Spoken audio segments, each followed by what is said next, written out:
Hi, this is Larry Troca, and today I want to talk about a horse's bad behavior. I have a video course on my website that's titled Groom Saddle Ride and Fix Bad Behavior. And of course, the emphasis is on fixing bad behavior. Now, there's a distinction that I need to make really clear. Any horse, whether he's good minded, bad minded, somewhere in between, whatever, okay, they're all going to have problems somewhere. And even a really good horse, that you've purchased and you bought him because he was a really good horse and well trained and well mannered and all that kind of stuff. And over time, his manners degenerated until he had a behavior problem. Um, and you were looking for a solution to the problems. This course that I have on fixing bad behavior is probably the best solutions you will find anywhere. I mean, I left no stone unturned. I mean, it pretty much covers just about any solution uh, to any bad behavior problem you can think of. Now, this is what I want to make clear. There's a difference between bad behavior and bad minded. You know, there's a saying that, I hear it all the time, and I'm so sick of hearing it. It's just, anyway. But here's what I hear all the time. There's no such thing as a bad horse. There's only bad horse owners or bad horse trainers or bad people. Basically, what they are alluding to is that all horses are good minded, pure, honest, straightforward, and if there's some kind of problem, you caused it. Now, in a lot of cases, that is true. But I guarantee you the person who believes that or says that, they have not been exposed to enough horses, because there are horses that are just plain bad minded. They don't want to cooperate. They want to basically evade everything you do. Horse trainers call them. There's horses that are people horses, and there are horses that want nothing to do with people, and that can happen without any input from a human. A horse that acts bad, it isn't necessarily caused by the horse's owner or by the horse's trainer. There are some horses that are just bad minded, are dishonest, or whatever you want to call it. I remember a lady had put a 2-year-old gelding in training with me, and this gelding, she brought him over, and she didn't want to touch him. He was just in the trailer. She had me bring him out of the trailer, and I tell you what, this was like opening that trailer door was like opening the cage of an enraged lion. I mean, this sucker was bad. He come at me, mouth wide open, ready to attack. And I mean, this is just a little 2-year-old. He's not broke or nothing. Okay, right? Barely halter broke. So, I'm a little leery of taking the horse, but here's the lady. She's delivered him. I pretty much have to give him a shot. So I put him in a pipe pen where he could see everything, and he could see what we're doing in the arena, and he had other horses that he could see. And I'll tell you what, if you were anywhere within, I'd say 50 foot of his pipe pen, he was charging and attacking. The only thing that would stop him from getting to you was the was the pipe pen.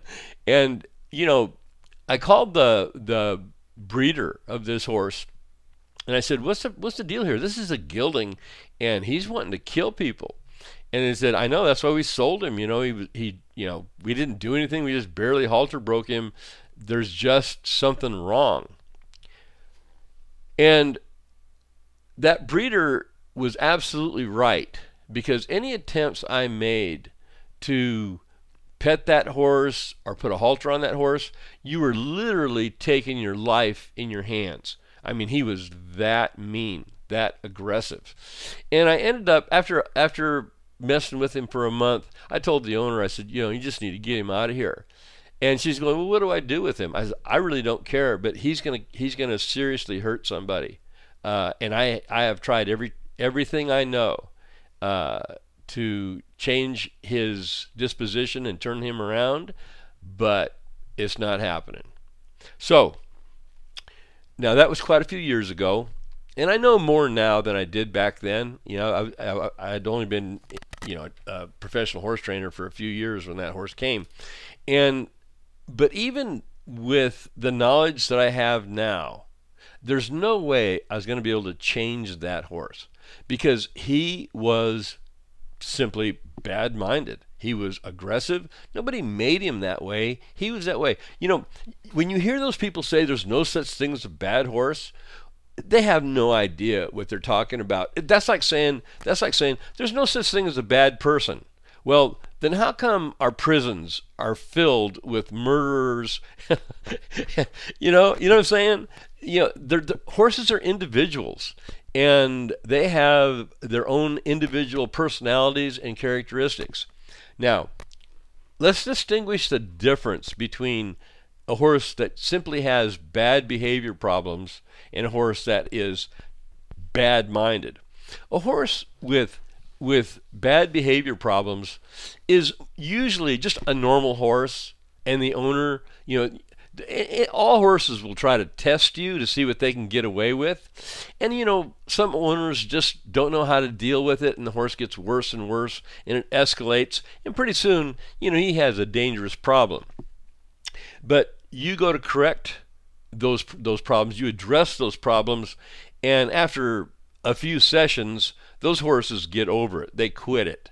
And as long as you maintain the training, they will stay good, for however long they live. Now, the bad-minded horse is just the opposite. The bad-minded horse is the horse that tests you, and you correct the bad behavior, and you might make it better for a few days, and then it's right back again. He's right back to doing the same thing. Or he'll come up with a new trick to hurt you or get his own way. There was one horse, it wasn't that long ago, I had a horse in training. He was halter bred. That's always, and I'll tell you what, that's always a big red flag. A horse that, don't go breeding to some halter horse, all right? Breed to a performance horse, because if it's a performance horse, it means his mind was good enough to learn how to be a show horse and be trained, okay? But I had this horse, he was halter bred, and it didn't matter what I did to correct the situation, it would stay corrected for like one day, and then the next day he would be right back at it.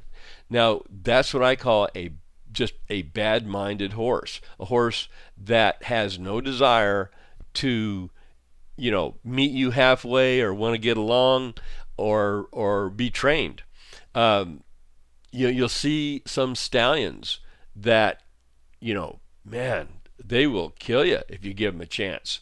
And now with stallions, a lot of times it is a man-made problem, because people isolate stallions, and there's nothing worse than isolating a stallion to make him aggressive. You just don't want to do it.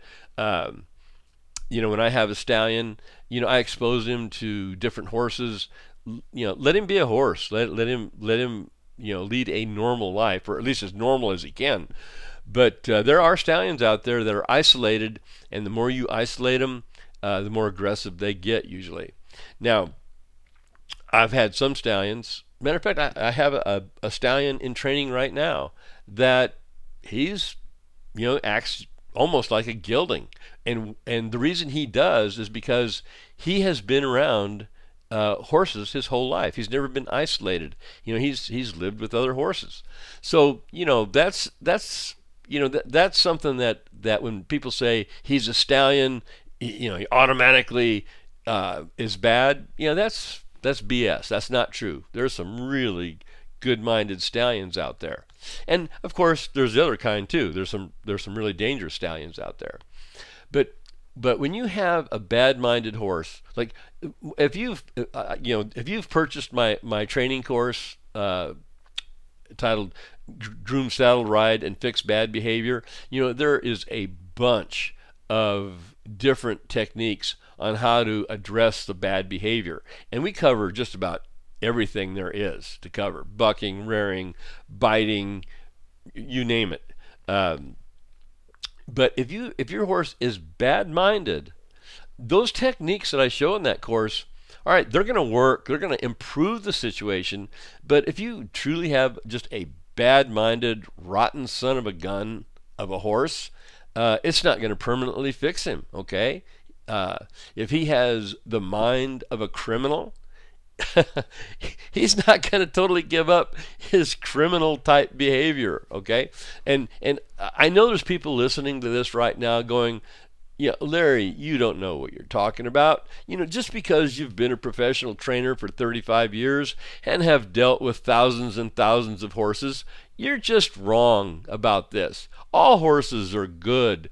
The only bad ones are man-made. Yeah, right. Let's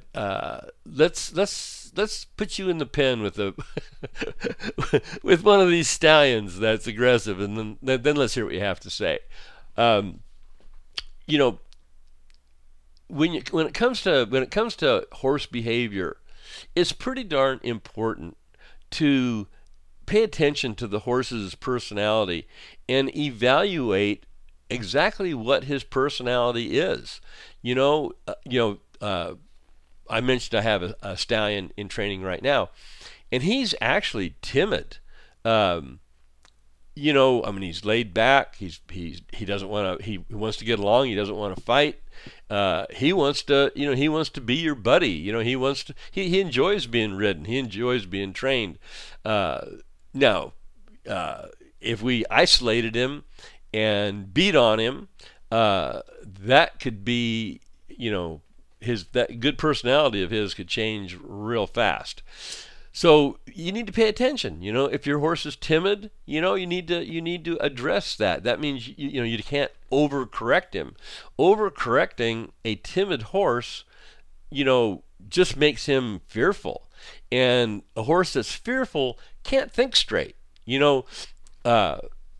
When you discipline a horse, and just about all horses need to be disciplined at one time or another. I don't care what the other people say.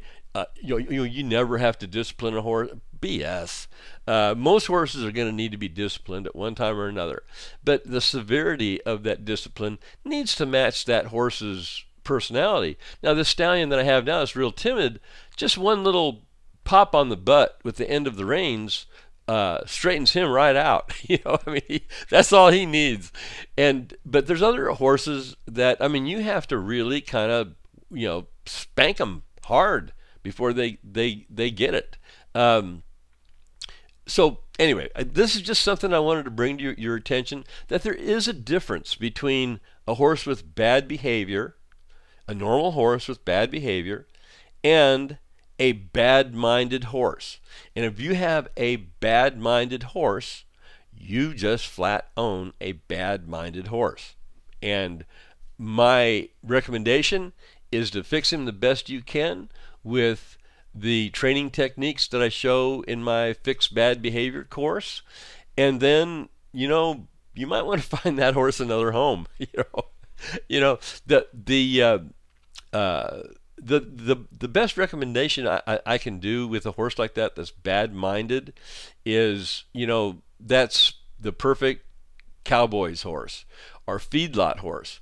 Those horses that get saddled up at 5 in the morning and don't get unsaddled until 5 o'clock at night. That Even the worst-minded horse, that really fixes them. There's nothing better for a bad-minded horse than hard work. Long, hard days of being ridden all day long. They forget all about being bad-minded. you know. Now, let's bring something else up. A bad-minded horse that is very intelligent.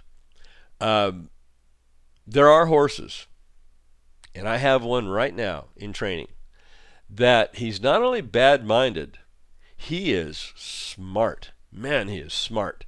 And he uses that intelligence against me. He arrived with a bunch of different problems. He would spook at anything he saw. He would evade you any way he could. He would try to escape anything you were trying to do with him every day. Tail ringer. Then he'd be pissed off. Then he would be afraid. I mean, it was like dealing. You remember that movie called Sybil? You're dealing with a person with multiple personalities. That's this horse. From day to day, you'd have no idea what horse you're dealing with that day. And this son of a gun, I would get one behavior problem fixed, and the very next day he would come up with a new one. Then I'd fix that. And then a couple of days later, he'd come up with another bad behavior deal, different. I mean, I guarantee you, he stayed awake at night just thinking of ways to not cooperate. And I've dealt with this horse for a couple months, and it has escalated. I basically have fixed all the original behavior problems that he came with, and I'm thinking, okay, we're over the hump now. And what happens 2 days later? Matter of fact, I told the owner, I said, boy, we really made some progress here. I shouldn't have said that, because two days later, this horse came up with another trick, but a trick way more dangerous than what it started. When this horse came, he had no inclination to rear up or flip over backwards. And Beans, I addressed all the problems he had one by one, and there was nothing really he could do to come up with something new that he could think of that wasn't too dangerous. But then eventually he did, and just literally about 2 days after I told the owner we're making real progress, this horse started rearing up when he wanted his own way. And this was something new. He would never rear up before, but he's got it in his head that, okay, rearing up, I'm going to try this. I haven't tried it before, I'm going to try this. Then, after a couple days of that, it escalated to, I think I might flip over backwards. And the last ride I had on that horse, I mean, he was straight up in the air, teeter-tottering, almost on his way backwards, and I'm on his back, right? I get him talked out of it, get him talked, because he reared several times. Just talked him out of it, stepped off of him, called the owner, and said, this is the last ride on this horse. Now, let's talk about this flipping over stuff. Any horse that is willing to flip over has no self-preservation in mind. I've had horses, matter of fact, I've had several horses that people have brought me that had a flipping over problem. And I'll take them on and see what they'll do, but 9 times out of 10, you got a horse that's willing to flip over backwards, you have a horse that you can never trust. So, if you are a member of my training course, Groom, Saddle, Ride, and Fix Bad Behavior, or thinking about becoming a member to get those training techniques to fix the bad behavior, the exception to the rule is the horse that flips over backwards, because that's the horse that doesn't mind killing you and killing himself in the process. They don't care. Now,